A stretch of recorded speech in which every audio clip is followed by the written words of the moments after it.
Good morning बच्चों। आज हम आपके हिंदी व्याकरण का टॉपिक संधि पढ़ेंगे। संधि देखिए बच्चों, संधि का शाब्दिक अर्थ है जोड़ना। शाब्दिक अर्थ होता है यानी कि इस शब्द का अर्थ, शाब्दिक यानी शब्द का अर्थ, इस शब्द का अर्थ होता है जोड़ना। ये सिर्फ शब्द का अर्थ बताया मैंने आपको, जोड़ना। अब हम इसकी परिभाषा देखते हैं। जब दो शब्दों के पास पास आने पर शब्दों में जो विकार रहित मेल होता है उसे संधि कहते हैं। जब दो शब्द पास पास आते हैं विकार रहित, यानी कि उसमें कोई चेंज ना होके जब मेल होता है, उनका मेल होता है, तो उसे संधि कहते हैं, मिलना उनका। या फिर इसे इस परिभाषा से भी समझ सकते हैं, दो वर्णों या अक्षरों के मेल को संधि कहते हैं। दो वर्णों या अक्षरों के मेल को संधि कहते हैं। वर्ण आप जानते हैं, अभी मैंने आपको वर्ण विचार पढ़ाए थे कुछ दिनों पहले। उसमें वर्ण मैंने आपको बहुत अच्छी तरह बताए थे। वर्ण में क्या आते हैं, स्वर भी आते हैं, व्यंजन भी आते हैं। तो जब उन वर्णों का, उन स्वरों या स्वर का, स्वर या व्यंजन का, या व्यंजन व्यंजन का अगर कोई मेल हो रहा है, जहाँ पर वो दोनों मिल रहे हैं, वहाँ क्या होती है, संधि होती है। दो वर्णों या अक्षरों के मेल को संधि कहते हैं। वर्ण मैं आपको पढ़ा चुकी हूँ। इसका उदाहरण देखिए, दश जोड़ आनंद, दशानन। अभी दश जोड़ आनंद, अभी आप इसको ऐसे समझिए, दशानन, विद्या प्लस आलय, विद्यालय। अब देखो बच्चों, यहाँ पे ये श है, इसका ये व्यंजन हो गया हमारा, और ये आ, ये हमारा स्वर है। यहाँ देखिए व्यंजन और स्वर का मेल हो रहा है। जैसे मैंने अभी आपको बताया कि वर्णों, वर्ण में ही तो आते हैं ना स्वर और व्यंजन, तो यहाँ पे हमारा व्यंजन और स्वर का मेल हो रहा है, वर्णों का मेल हो रहा है, तो इसका अर्थ है यहाँ पे संधि हो रही है। ऐसे ही विद्या और आलय। अब विद्या आलय, विद्या में लास्ट में अंत में अ है, आ की मात्रा है, यहाँ भी आ की मात्रा है, यानी कि ये स्वर है, इन स्वरों का मेल हो रहा है, तो यहाँ भी संधि हो रही है। इसे मैं आपको बहुत अच्छी तरह अभी डिफाइन करती हूँ। जब हम अभी संधि के भेद पढ़ते हैं उसमें मैं आपको ये चीजें बहुत अच्छे से क्लियर करती हूँ। चलिए आगे बढ़ते। तो बच्चों, संधि के तीन भेद होते हैं, स्वर संधि, व्यंजन संधि और विसर्ग संधि। स्वर, व्यंजन और विसर्ग, तीन भेद होते हैं। तो सबसे पहले हम पढ़ते हैं संधि का पहला भेद, स्वर संधि। अगर आपको अभी तक उसकी डेफिनेशन समझ नहीं आई है, आपको टेंशन नहीं लेना, परेशान नहीं होना है। जब हम उसके भेदों को समझेंगे तो हमें समझ आ जाएगा बहुत अच्छी तरह की संधि होती क्या है, किसे कहते हैं संधि। हो सकता है आपको परिभाषा में भी कंफ्यूजन हो सकता है आपको शाब्दिक अर्थ ना समझ आ रहा हो, लेकिन जब हम इसके भेद पढ़ेंगे, हम संधि करना सीखेंगे, तो बहुत आसानी से हमारी क्लियर हो जाएगी। तो सबसे पहले हम पढ़ेंगे स्वर संधि। स्वर संधि क्या होता है, दो स्वर वर्णों के पारस्परिक मेल से उत्पन्न, दो स्वर वर्णों के, मैंने अभी आपको बताया था कि वर्ण होते हैं, वर्ण में स्वर और व्यंजन होते हैं। तो दो स्वर वर्णों के, जब वर्णों में से स्वर, दो स्वर वर्ण यानी कि दो स्वर आपस में मिल रहे हैं, मेल से उत्पन्न होने वाले विकार को स्वर संधि कहते हैं। बच्चों, विकार क्या होता है, विकार का अर्थ होता है परिवर्तन। जब दो स्वर वर्ण आपस में मिलते हैं, उनके मिलने पर जो परिवर्तन आता है उसे कहते हैं हम स्वर संधि। इसको मैं बताती हूँ आगे। तो एक बार मैं आपको रिमाइंड भी करा दूं कि स्वर होते कौन कौन से हैं। तो बच्चों, हम संधि का पहला भेद स्वर संधि पढ़ेंगे। अभी स्वर संधि पढ़नी है हमें, तो उससे पहले हमें पता होना चाहिए स्वर होते कौन कौन से हैं। देखिए, वैसे तो मैंने आपको ये पढ़ाया है वर्ण में, एक बार रिमाइंड कराती हूँ। अ, आ, ई, उ, वी, ए, ऐ, ओ, औ, ये सारे हमारे वर्णमाला के स्वर हैं। देखिए, 1 2 3 4 5 6 7 8 9 10 11 स्वर होते हैं हमारे। ये मैंने आपको रिवाइज करा दिया है कि ये स्वर होते कौन से, क्योंकि स्वर संधि में क्या होता है, जब दो आपस में स्वर मिलते हैं, वर्णों में से जब स्वरों का मेल होता है, वहां पे जो परिवर्तन आता है, जो विकार उत्पन्न होता है, वो स्वर संधि होती है। तो उसके लिए हमें स्वरों का पता होना चाहिए, हमारे स्वर कौन से हैं। जैसे देखिए बच्चों, कपि और ईश, यहाँ पर दो शब्द हैं, लेकिन इनमें क्या है, स्वर है। देखिए, कपि, पै पर कौन सी मात्रा है, पा पर छोटी ई की मात्रा, ये देखिए छोटी ई की मात्रा है। ईश, ईश में कौन सी मात्रा है, बड़ी ई की मात्रा। जब ये दोनों मात्राएं हैं, क्या है, दोनों मात्राएं स्वर हैं। ये देखिए, ये रही हमारी ई और ये बड़ी ई, छोटी ई, बड़ी ई, हमारे दो स्वर मिल रहे हैं। मैंने अभी आपको बताया जब स्वरों के मिलने से विकार होता है। जब यहाँ पे दो स्वर मिल रहे हैं तो ये क्या हो गया, कपीश। बच्चों, हमें इनका विच्छेद करना आता है, हमें शब्दों का, जब आप जानते हैं वर्ण विच्छेद कैसे किया जाता है, जब हम इन्हें अलग करेंगे तो क्या बचता है, यहाँ पे आखिर में ये मात्रा रहती है और ऐसे ही यहाँ करते हैं, बड़ी ई की मात्रा है तो स्वरों के आपस में मिलने से जो विकार उत्पन्न होता है स्वर संधि, तो ये क्या हो गया, कपीश। अब किस तरह से ये बड़ी की मात्रा आनी है, छोटी की मात्रा आनी है, ये हम आगे पढ़ेंगे। फिलहाल मैं आपको स्वर संधि का उदाहरण बता रही हूँ। नर प्लस ईश, नर, रह के बाद क्या है, आप जानते हैं जब वर्ण विच्छेद करते हैं हम, तो जो पूरा हमारा अक्षर होता है उसमें क्या होता है, अ होता है छुपा हुआ। तो यहाँ पे भी र के साथ क्या है, जब कोई मात्रा नहीं है तो अ छिपा हुआ है यहाँ पर, अ जोड़ बड़ी ई। जब हम बड़ी ई के साथ इसको मिलाते हैं तो ये बन गया नरेश, क्योंकि इनके मिलने से ए बनता है, इनके दोनों के मिलने से ए होता है, इन दोनों के मिलने से बड़ी ई उत्पन्न होती है। जैसे मैंने अभी बोला था कि स्वरों के मेल से जो विकार उत्पन्न होता है, इन स्वरों के मेल से बड़ी ई बनती है, विकार आता है, चेंज होता है। अ और ई के मिलने से ए बनता है, ये नरेश होता है। ये कैसे होता है इसको हम आगे पढ़ेंगे। अब बच्चों, हमने अभी तक संधि के भेद पढ़ने शुरू किए हैं, स्वर संधि, व्यंजन संधि, विसर्ग संधि। हम पहला भेद स्वर संधि पढ़ रहे हैं, लेकिन अब हम जब स्वर संधि पढ़ रहे हैं तो उससे पूरी तरह पढ़ेंगे। तो स्वर संधि के हमारे 5 भेद होते हैं। देखिए, दीर्घ संधि, गुण संधि, वृद्धि संधि, यण संधि और अयादि संधि। स्वर संधि के हमारे 5 भेद होते हैं। तो हम स्वर संधि में सबसे पहले आज पढ़ेंगे दीर्घ संधि। तो बच्चों, हम पढ़ रहे हैं स्वर संधि। स्वर कौन से होते हैं मैंने आपको बताया। अब देखिए, इसमें हमने स्वर संधि में पहले पढ़ना है दीर्घ संधि। दीर्घ संधि क्या होता है, जब ह्रस्व या दीर्घ स्वर संधि का अपने ही समान ह्रस्व या दीर्घ स्वर वर्ण से संयोग होता है तब उसे दीर्घ संधि कहते हैं। फिर से देखिए, जब ह्रस्व या दीर्घ स्वर संधि का अपने ही समान ह्रस्व या दीर्घ स्वर वर्ण से संयोग होता है तब उसे दीर्घ स्वर संधि कहते हैं। अब सबसे पहली बात, मैंने आपको स्वर पढ़ाए थे वर्ण विचार में, उसमें मैंने ह्रस्व और दीर्घ स्वर बताए थे। फिर भी मैं एक बार और आपको रिवाइज कराती हूँ। ह्रस्व स्वर कौन से होते हैं? ह्रस्व स्वर वो होते हैं जिन्हें बोलने में बहुत कम समय लगता है, जिनके उच्चारण में बहुत कम समय लगता है, जैसे अ, ई, उ, री। ये देखिए, री। इनमें जब मैं इनका उच्चारण कर रही हूँ बहुत कम समय लग रहा है। और दीर्घ स्वर कौन से होते हैं? जो जिनके उच्चारण में ह्रस्व स्वर से दुगना समय लगता है, जैसे आ, ई, उ, ए, ऐ, ओ, औ। तो इनके अलावा जो हमारे स्वर हैं वो दीर्घ हैं और ये हैं हमारे ह्रस्व स्वर। तो जब डेफिनेशन देखिए, जब ह्रस्व या दीर्घ स्वर संधि का अपने ही समान ह्रस्व या दीर्घ स्वर वर्ण से संयोग होता है तब उसे दीर्घ स्वर संधि कहते हैं। अपने ही समान का अर्थ है, जैसे ह्रस्व स्वर है अ, इसका संयोग अपने ही समान ह्रस्व या दीर्घ स्वर, जैसे इसका संयोग अपने ही समान स्वर से हो रहा है, यानी कि अ से हो रहा है, तो क्या बनता है? दीर्घ स्वर बनता है। जब ये दोनों ही ह्रस्व स्वर हैं, जब ये मिलेंगे तो क्या बनेगा? दीर्घ। अभी मैंने आपको बताया अ, ई, उ, री, ये होते हैं ह्रस्व। तो देखिए, अ और अ मिले तो क्या बन गया? दीर्घ। आ, ई, उ, ए, ऐ, ओ, औ, ये होते हैं दीर्घ। तो जब ये ह्रस्व मिल गए तो क्या बन गया? दीर्घ स्वर।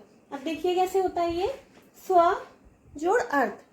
मैंने आपको अभी बताया था कि हर जहां पर कोई मात्रा नहीं है, हर वर्ण के पीछे अ छुपा हुआ होता है। अ सभी व्यंजन में होता है, क्योंकि अ के बिना व्यंजन अधूरा होता है, वो आधा होता है। तो इसमें क्या है? अ है तो ये पूरा है, स्वर के साथ होता है हमेशा। तो यहाँ पे अ है और ये भी अ है। आप देख रहे हैं बच्चों, एक अ हमारा यहाँ छिपा है, एक अ है। अभी मैंने बताया कि जब दोनों अ को मिलाते हैं तो क्या बनता है? आ। तो क्या हो गया? स्व प्लस अर्थ, स्वार्थ। ये देखिए, यहाँ पे आ की मात्रा आ गई। जैसे मैंने आपको डेफिनेशन में बताया था कि क्या होता है, वर्णों में चेंज आता है, सिर्फ जो इधर शब्द हैं, इधर हैं, इसमें परिवर्तन ना होकर जब ये दो वर्ण मिलते हैं तो परिवर्तन होता है। तो यहाँ पे परिवर्तन हुआ। ये ऐसा कैसे है? स्व आपका उतना ही है, सिर्फ अ अलग हुआ, अर्थ अलग है। अ अलग हुआ तो मिलने से क्या बना? स्वार्थ। दूसरा देखिए, सुख प्लस अर्थ। ऐसे ही यहाँ से हमने अ लिया और ये भी हमारा अ है। जब हमने अ और अ को मिलाया तो क्या बना? आ, सुखार्थ। पीत जोड़ अंबर, यहाँ भी अ छुपा हुआ है हमारा, ये भी अ है। तो जब अ और अ मिला क्या बना? पीताम्बर। ये देखिए, आ की मात्रा आ गई अ की जगह। परम जोड़ अर्थ, यहाँ भी अ है, यहाँ भी अ है। जब हमने इन दोनों अ को मिलाया, पैर है, देखिए हमारा पौर ऐसे ही आ गया, म आ गया, लेकिन क्या बन गया? आ, माँ, परमार्थ। तो ये ऐसे का ऐसे यहाँ आ गया। ये होती है बच्चों हमारी दीर्घ स्वर संधि। अभी हमने इसमें देखा अ और अ को मिलाने पे क्या बना आ। आगे बढ़ते हैं हम इसमें, और अ यानी कि दोनों ह्रस्व स्वरों को हमने जब जोड़ा दीर्घ स्वर बना। अब यहाँ देखिए अ और आ, यानी कि ये ह्रस्व है और ये दीर्घ है। जब हम ह्रस्व और दीर्घ स्वर को जोड़ते हैं तब भी क्या बनता है दीर्घ स्वर।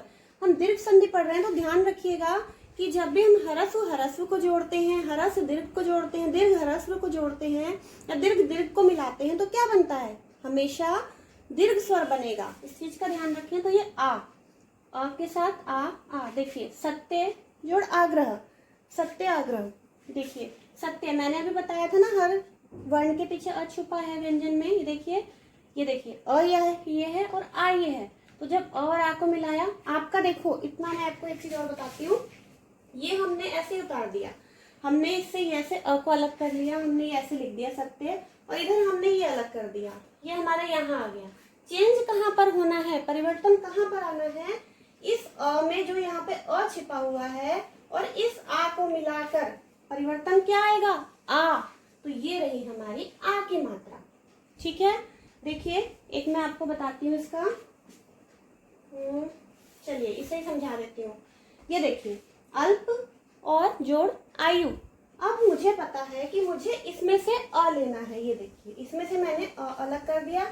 अब जब मैंने इसमें से व्यंजन में से अ अलग किया तो ये क्या हो गया, ये आधा रह गया। अभी हम इस पे हमें हलंत लगाना पड़ेगा। जब आप इसको वर्ण विच्छेद करके देखेंगे तो इस पे हलंत आ जाएगा जब हम अ अलग करते हैं।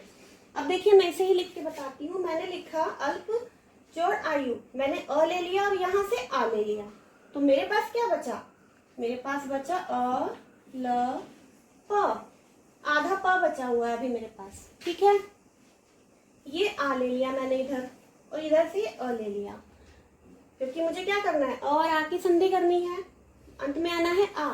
जब मैंने ये भी ले लिया ये भी ले लिया, तो जब मैंने इन दोनों को मिलाया तो क्या बना आ की मात्रा। जब यहाँ पे आ की मात्रा आ गई तो ये आधा नहीं रह गया, और क्या बच रहा है मेरे पास अंत में, मेरे पास बच रहा है यू। तो ये बन गया अल्पायु। तो आपने देखा अ और आ को मिलाकर क्या बना आ, यानी कि ह्रस्व और दीर्घ स्वर में जब संधि हुई तो दीर्घ स्वर बना।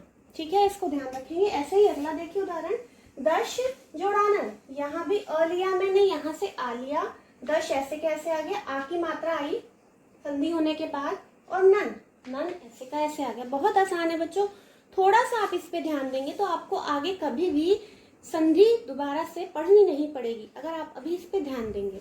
लेकिन अगर आप सिर्फ इसे रटने की कोशिश करेंगे तो आप कभी संधि को समझ नहीं पाएंगे। हमें संधि को ऐसे ही समझना है कि किस तरह से कहाँ पे वर्णों का मेल हो रहा है, स्वर का हो रहा है, व्यंजन का हो रहा है, स्वर के साथ स्वर का हो रहा है या व्यंजन के साथ स्वर का हो रहा है, वो हमें ध्यान रखना है। अब देखिए देव अ और आ, फिर से अ और आ लिया हमने, क्या बना देवालय। ये है हमारे अ और आ के साथ आ। अब देखिए आ और आ, यानी कि यहाँ पे क्या हो गया, दोनों दीर्घ स्वर हो गए। यहाँ पे एक ह्रस्व और एक दीर्घ था तो दीर्घ बन रहा था, यहाँ पे दोनों दीर्घ हैं, ये भी दीर्घ है ये भी दीर्घ है। जब इनकी संधि हो रही है, जब परिवर्तन आ रहा है, कौन सा आ रहा है, वो आ, यानी कि दीर्घ संधि ही होगी। जैसे विद्या जोड़ालय, यहाँ देखिए आ की मात्रा है और यहाँ भी आ है, तो क्या बन गया विद्यालय। विद्या जोड़ालय, दोनों आ को मिलाकर बना आ। प्रतीक्षा जोड़ालय, दोनों आ को मिलाकर बना फिर से आ। श्रद्धा जोड़ालू, श्रद्धालु, दोनों आ को मिलाकर बन गया आ। ये ध्यान रखना है। आगे पढ़ते हैं इसमें हम। अब देखिए दीर्घ संधि में अभी हमने अ और आ की संधि पढ़ी। अब हम पढ़ेंगे छोटी ई की संधि, उससे क्या होगा बड़ी ई। देखिए ई को मिलाते हैं तो क्या बनता है ई, बड़ी ई, यानी कि दोनों ह्रस्व ई मिलती हैं तो दीर्घ ई का निर्माण होता है। देखिए कैसे, ये देखिए बच्चों अभी लिखा है, इसमें क्या है, ये है छोटी ई की मात्रा। आपने देखा वहां पर छोटी ई की मात्रा ह्रस्व ई है, और यहाँ भी हमारे पास क्या है ह्रस्व ई। ये देखिए ये भी ह्रस्व ई है, ये भी ह्रस्व ई है। अभी जैसे हमने देखा यहाँ पे ह्रस्व ई को मिला के क्या बनता है दीर्घ ई, दीर्घ ई का निर्माण होता है। तो आपने यहाँ देखा, देखिए फिर से मैं आपको इसका खंड करके बताती हूँ। अभी मैंने लिखा अ और भ, मैंने अभी यहाँ पे और भ लिखा क्योंकि मेरी ई यहाँ पर आ गई, हमने इसमें से ई की मात्रा अलग कर ली, वो यहाँ आ गई, तो मेरे पास यहाँ क्या बचा अब। मैंने अब लिखा, अब ये वाला ई यहाँ है तो मैंने यहाँ पे इष्ट लिखा। क्या बच रहा है मेरे पास, यही तो बच रहा है ना, मैंने ये भी यहाँ पे लिख दिया। अब मुझे देखना है कि जब मैं इस छोटी ई को इस छोटी ई से यानी कि दोनों ह्रस्व स्वरों को मिला रही हूँ, ह्रस्व स्वरों को आपस में पास ला रही हूँ, जोड़ रही हूँ, तो क्या बन रहा है, मेरा बनता है दीर्घ स्वर। तो आपने देखा बच्चों, जब ये अभी पे छोटी ई की मात्रा थी, लेकिन जब ये संधि हुई तो ये बन गई बड़ी ई की मात्रा। क्यों? क्योंकि ये ह्रस्व स्वरों के मिलने से दीर्घ स्वर का निर्माण होता है। तो मैंने यहाँ पे अब लगानी है बड़ी ई की मात्रा। क्लियर? मुझे लगता है ये अच्छे से आपको समझ आ गया होगा कि जब मैंने यहाँ से इतनी ई की मात्रा यहाँ ले आई, ये मात्रा मैंने यहाँ ले ली, अब लिख लिया, बचा हुआ लिख लिया मैंने, जब मैंने इन्हें जोड़ा तो क्या बना, मेरी बड़ी की मात्रा, तो मैंने यहाँ लगा दी।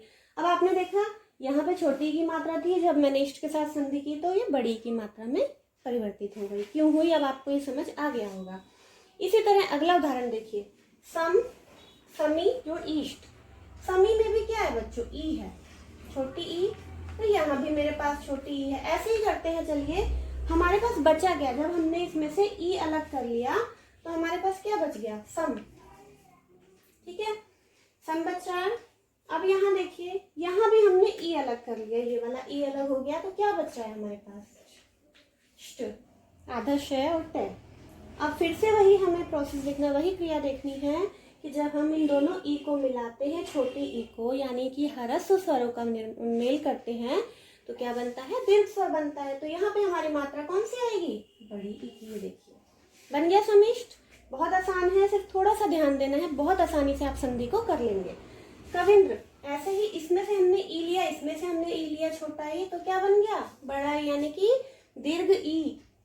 मुनि में भी यहाँ देखिए छोटी ई है, यहाँ भी छोटी यानी कि ह्रस्व ई है, यहाँ भी ह्रस्व है, जब दोनों को मिलाया तो क्या बन गया, दीर्घ।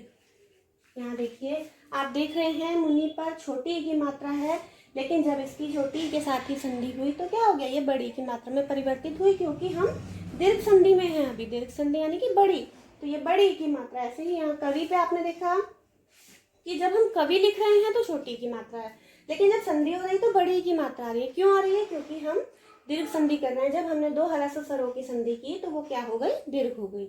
ये है बच्चों हमारी ई और ई के साथ संधि।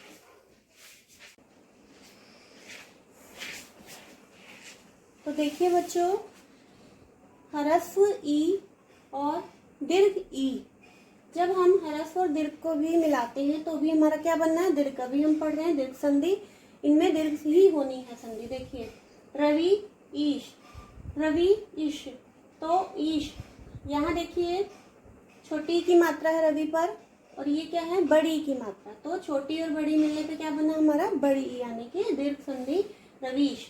कवि ईश्वर, यहाँ भी देखिए छोटी की मात्रा है, यानी कि छोटी ई, ह्रस्व ई, यहाँ पर दीर्घ ई है, दोनों को मिलाया हमने, क्या बन गया, दीर्घ ई, कवीश्वर। आप देखेंगे फिर से वही, जैसे मैंने अभी पहले बताया था कि मात्रा परिवर्तित होती है, ऐसे ही यहाँ पे छोटी होने पर, लेकिन जब हम दीर्घ संधि हो रही है तो ये मात्रा भी दीर्घ हो गई।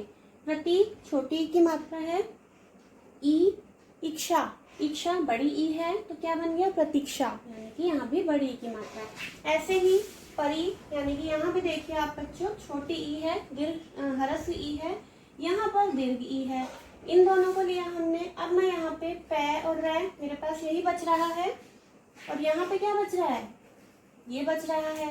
अब मात्रा कौन सी बनेगी, ह्रस्व ई दीर्घ ई को मिलाकर बनेगी हमारी दीर्घ ई, तो ये हो गया परीक्षा।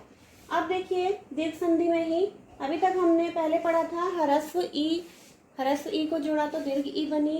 यहाँ हमने देखा ह्रस्व ई और दीर्घ ई को मिलाया तो फिर दीर्घ ई बनी। अब हम देखेंगे दीर्घ ई और दीर्घ ई को मिलाएंगे तब भी दीर्घ ई बनेगी। देखिए सती प्लस ईश, यहाँ देखिए ये है बड़ी ई की मात्रा और ये भी है हमारे पास बड़ी ई, तो दोनों को क्या मिला के बना सतीश, यानी कि बड़ी की मात्रा। आपको ध्यान रखना है, आपको जो चेंजेस करने हैं, जो परिवर्तन करना है वो सिर्फ इन दोनों में करना होता है। यहाँ पे आपको इसमें देखना है अंत में क्या आ रहा है, स्वर आ रहा है, कौन सा स्वर आ रहा है, और यहाँ देखना है कौन सा स्वर आ रहा है या इसमें स्वर संधि में। तो इनके बीच में ही क्या होगा, परिवर्तन होगा, विकार उत्पन्न होगा। ऐसे ही नारी, यहाँ देखिए बड़ी ई और यहाँ भी बड़ी, तो मिला के क्या बनेगा, बड़ी ई ही बनेगी, तो नारीश। यहाँ नारी, ये वाली ई, इन दोनों को मिला के भी बड़ी ई बनी है, नारीश, नदी, ईश। तो यहाँ भी इसी तरह से बड़ी की मात्रा आ जाएगी, नदीश, रजनीश। यहाँ भी इसी तरह से बड़ी की मात्रा आ जाएगी। तो ये है हमारा ई ई ई ई, यानी कि दीर्घ स्वरों को जोड़ने पर भी दीर्घ स्वर का निर्माण हो रहा है। अब इसमें हमें पढ़ना है ऊ। अभी हमने अ पढ़ा, ई पढ़ी, ऊ। अब हम पढ़ेंगे ऊ। जो हरस ऊ मिलकर बनेंगे दीर्घ ऊ। जैसे भानु प्लस उदय, भानु में छोटे ऊ की मात्रा है, यहाँ भी छोटा ऊ है, लेकिन जब इनकी संधि हो रही है, दो ह्रस्व स्वर मिल रहे हैं, तो क्या बन रहा है, दीर्घ बन रहा है, तो यहाँ पर क्या हुआ, बड़े ऊ की मात्रा आ गई, भानुदय। ऐसे ही लघु प्लस उत्तर, यहाँ देखिए छोटा ऊ, ये भी छोटा ऊ, ह्रस्व ऊ है दोनों, जब हमने छोटे ऊ को मिलाया तो क्या बना हमारा, बड़ा ऊ। ये बड़े ऊ की मात्रा होती है, ये छोटे ऊ की मात्रा, वधु प्लस उत्सव, वधुत्सव। ये देखिए ये भी ह्रस्व ऊ है, ये भी ह्रस्व ऊ है, और ये क्या हो गया, दीर्घ ऊ हो गया। गुरु उपदेश, देखिए बच्चों गुरु में जैसे ही र है, मैं आपको समझा दूं, इस र के साथ जब ऐसे वाली मात्रा लगी होती है तो ये छोटा ऊ होता है इसमें, और जब इस र के साथ थोड़ा सा डैश रख के ऐसी मात्रा होती है तो ये बड़ा ऊ होता है। तो इसका अर्थ है यहाँ पे ये है छोटा ऊ। तो छोटा ऊ यानी कि ह्रस्व ऊ मिलकर बन गया दीर्घ ऊ। ये यहाँ पे ऐसी मात्रा आ गई, ठीक है। ये देखिए थोड़ा सा गैप देके, तो ऐसे मात्रा आ गई, ये गुरु उपदेश। अब देखिए दीर्घ ऊ और दीर्घ ऊ को मिलाकर बनेगा दीर्घ ऊ। मधु प्लस उलिका, मधुलिका, मधु प्लस उलिका, मधुलिका।